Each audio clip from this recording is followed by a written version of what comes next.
आता राज्याला वेध लागलेले आहेत ते म्हणजे सत्ता स्थापनेचे।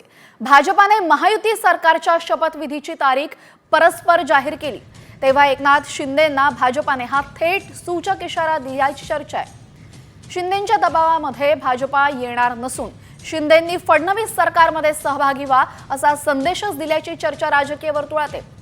गेल्या आठवड्यामध्ये एकनाथ शिंदेंनी केंद्रीय गृहमंत्री अमित शहांची भेट घेतली होती। मुख्यमंत्री पद मिळत नसेल तर गृह खात्यासह महत्त्वाची खाती देण्यात यावी अशी मागणी एकनाथ शिंदेंकडून करण्यात आल्याची माहिती सूत्रांनी दिली। त्याशिवाय विधान परिषदेच्या सभापती पदाचीही मागणी करण्यात आली होती। मात्र आता भाजपाने थेट शपथविधी सोहळ्याची तारीख जाहीर करत भाजपासोबत सरकारमध्ये येण्याचा संदेशच दिल्याची राजकीय वर्तुळात चर्चा आहे।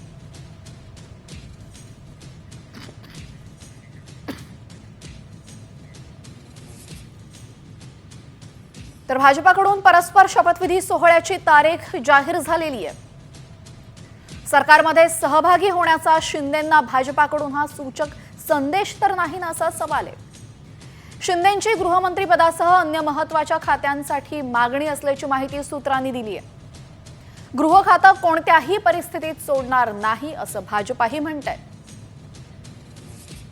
शिंदेंच्या दबावात येणार नसल्याचा भाजपानं हा सूचक इशारा तर दिला नाही ना अशी चर्चा आता राजकीय वर्तुळात रंगू लागली आहे।